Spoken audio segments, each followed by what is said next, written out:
Sachdeva and I welcome you all to my channel Target Judiciary। तो जैसा कि हमने अपने प्रीवियस लेक्चर में देखा था नेचुरल लॉ स्कूल के बारे में, आज हम इस लेक्चर में देखेंगे एनालिटिकल स्कूल ऑफ ज्यूरिस्प्रूडेंस।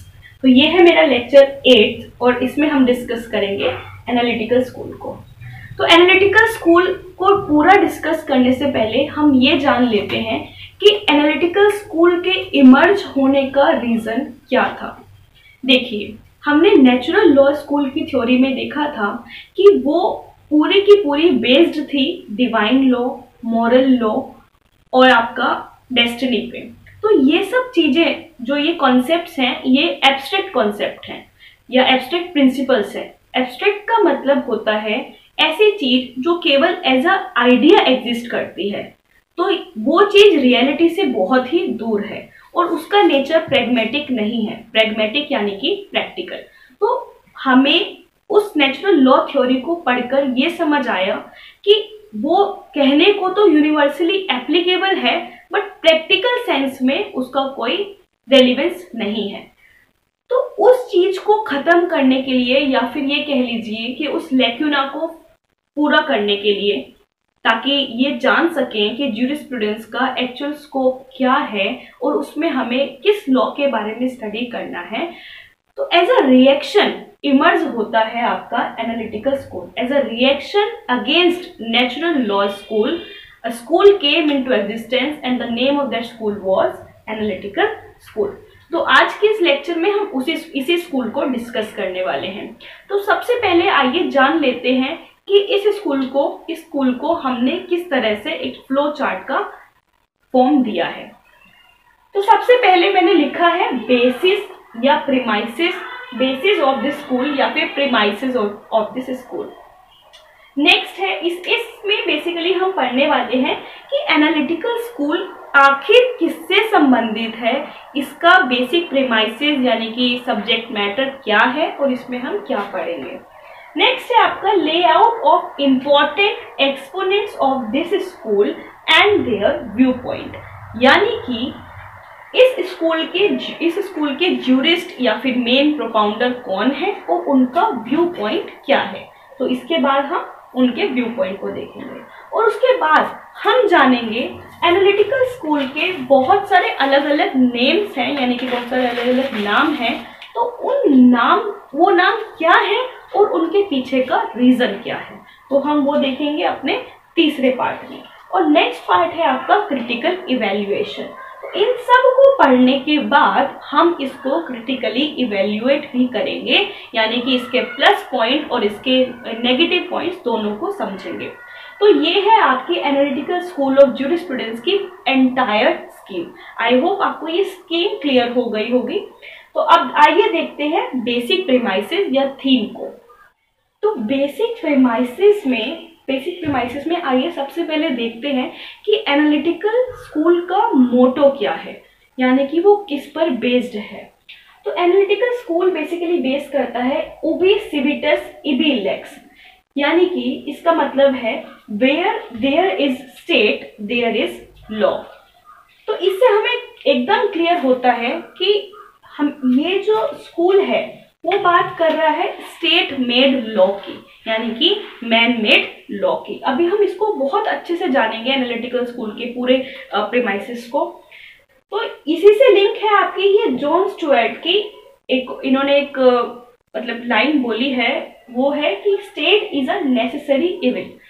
ये मानते हैं कि स्टेट हमारे लिए नेसेसरी भी है पर ये इविल भी है, यानी कि इसका होना जरूरी है, स्टेट का होना जरूरी है।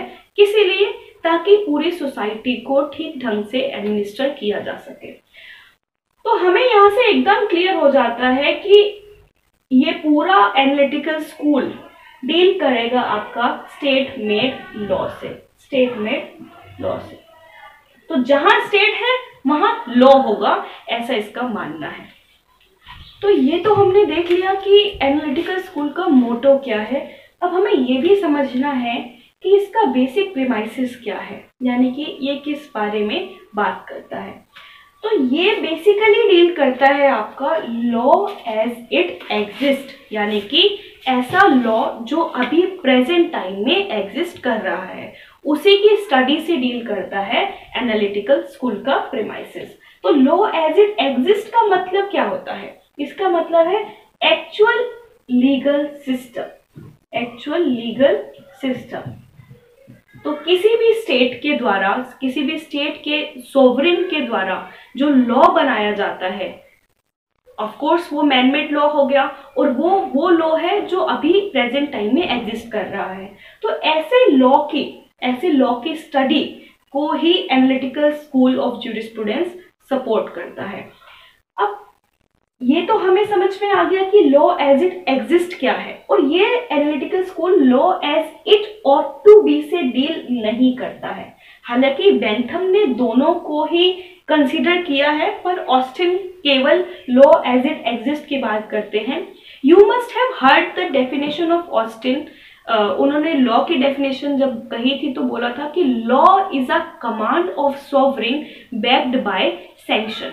तो वो लॉ को सॉवरेन की कमांड मानते हैं जिसके पीछे एक सैंक्शन लगा हुआ है। तो अगर लोग उसे ओबे नहीं करेंगे तो उनको उसके लिए पनिशमेंट दिया जाएगा बाय द स्टेट। तो लॉ, ऑस्टिन ने लॉ एज इट एग्जिस्ट की बात करी और ये कह दिया कि law as it ought to be ये ज्यूरिस्प्रूडेंस का डोमेन नहीं है। पर बेंथम कहते हैं, बेंथम ने इन दोनों को सेपरेट किया है। बेंथम, अभी हम आगे भी बेंथम को डिस्कस करेंगे। बेंथम ने कहा है कि law as it ought to be is a science of legislation. अब ये साइंस ऑफ लेजिस्लेशन क्या है? देखिए, साइंस ऑफ लेजिस्लेशन का मतलब है ऐसा लेजिस्लेशन, ऐसा लॉ जो कि रिपीटेड एक्सपेरिमेंट पर बेस्ड करता है। जैसे साइंस में क्या होता है, जनरल जब हम वैसे सिंपल साइंस पढ़ते हैं तो हम देखते हैं कि साइंस में जो भी चीज हमारे सामने आई है वो तभी आई है जब उसके पीछे बहुत सारे एक्सपेरिमेंट किए गए हैं और उसका जो रिजल्ट निकला है वो हम एज अ साइंस पढ़ते हैं। तो यहाँ पर साइंस ऑफ लेजिस्लेशन का मतलब भी यही है कि आइडियल लॉ को अगर कोई लॉ हमने एज्यूम कर लिया, उसके बाद हम एक्सपेरिमेंट करके ये चेक कर रहे हैं कि क्या वो लॉ है या नहीं है, ठीक है। तो वो चीज है आपका जो कि रिपीटेड एक्सपेरिमेंट पे बेस्ड है, that is science of legislation. तो बेंथम का मानना है कि law as it ought to be माने कि लॉ कैसा होना चाहिए। It means it is talking about the ideal law. ये एक आइडियल लॉ है, कैसा होना चाहिए। पर लॉ एज इट एग्जिस्ट का मतलब है जो अभी एग्जिस्ट करता है, यानी कि एक्चुअल लीगल सिस्टम। तो ये देखने से ही पता चल रहा है कि ये रियल लॉ की बात कर रहा है। ये ऐसी चीज है जो प्रेजेंट टाइम में हमें दिखाई दे रही है, पर ये ना दिखाई दे रहा है ना हम इसे पढ़ सकते हैं। तो ये चीज जो है ये एनालिटिकल स्कूल का सब्जेक्ट मैटर बिल्कुल भी नहीं होगी। तो बेसिक प्रीमाइसेस आपका एनालिटिकल स्कूल का ये हो जाता है। तो I hope now you are clear कि एनालिटिकल स्कूल में आखिर हम पढ़ने क्या वाले हैं। तो अभी हम जब एक एक करके सारे एक्सपोनेंट्स को देखेंगे और उनके व्यू पॉइंट्स को जानेंगे, then we will come to know the depth of this school. So let's see the third chapter of the categorization. इस चैप्टर में हम जो एक्सपोनेंट पढ़ने वाले हैं वो है Bentham, Austin, Holland, Salmond, CK Allen, HLA Hart, Hans Kelsen. देखिए, जो मेन प्रोपाउंडर हैं इस स्कूल के वो है बेंथम और ऑस्टिन। तो हमें मेन फोकस इन्हीं दो ज्यूरिस्ट पे करना है, बाकी जो सबकी थ्योरी है वो ऑलमोस्ट एक जैसी ही है। तो बेंथम को देखते हैं सबसे पहले हम। बेंथम ने ज्यूरिस्प्रूडेंस को मेनली दो पार्ट में डिवाइड किया है। फर्स्ट है आपका expository jurisprudence and then censorial jurisprudence. Expository jurisprudence का मतलब है law as it is and censorial का मतलब है law as it ought to be. ये अभी हमने डिस्कस किया है दोनों टर्म्स को। तो और बेंथम ने मेनली जो सपोर्ट किया है वो लेसच फेरे थ्योरी को सपोर्ट किया है। लेसच फेरे का मतलब होता है let the man free, let the man B free, यानी कि वो बात करते हैं कि एक ह्यूमन बीइंग को फ्री छोड़ देना चाहिए, उसको उसके एक्टिविटीज में इंटरफेरेंस नहीं होनी चाहिए। इंटरफेरेंस किसकी? स्टेट की। तो इनका जो प्रिंसिपल है जिसपे इन्होंने अपने पूरे थ्योरी को बेसिस बनाया है, जिस प्रिंसिपल को, वो है लेसर-फेरे का प्रिंसिपल। और साथ ही साथ इन्होंने यूटिलिटेरियनिज्म की थ्योरी को भी सपोर्ट किया है। इस थ्योरी का एक और नाम भी है जिसे हम डॉक्ट्रिन ऑफ हिडोनिज्म भी कहते हैं, और ये क्वेश्चन कई बार प्री के एग्जाम में पूछा जा सकता है, पूछा गया है और आगे भी आ सकता है। तो यूटिलिटेरिज्म का मतलब क्या है, इस वर्ड का मीनिंग क्या है, ये समझते हैं। इसका मतलब होता है greatest happiness of greatest number. यानी कि बेंथम का मानना यह है कि लॉ की यूटिलिटी क्या होनी चाहिए। लॉ की यूटिलिटी होनी चाहिए कि वो मैक्सिमम हैप्पीनेस को क्रिएट करे। मतलब अगर हम पूरी कम्युनिटी की बात करें और उसमें उन पर अगर एक लॉ इम्पोज किया जाता है बाय द स्टेट, तो उस लॉ की यूटिलिटी ये होनी चाहिए कि वो मैक्सिमम नंबर ऑफ पीपल को हैप्पीनेस दे और मिनिमम नंबर ऑफ पीपल को पेन मिले उस लॉ से। तो इस थ्योरी का सपोर्ट करते हैं आपके बेंथम, और इन्होंने और भी बहुत सारी बातें इस फील्ड में कही हैं। और इसके बाद हमें बेंथम का जो थ्योरी है उसका क्रिटिसिज्म भी देखना है, और ये भी देखना है कि इसके आइडियल प्रिंसिपल क्या थे।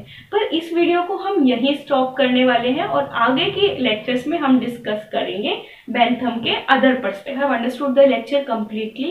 So if you have liked it, then do subscribe my channel and don't forget to press the bell icon. So stay tuned for the next lecture as well. Bye bye. Take care.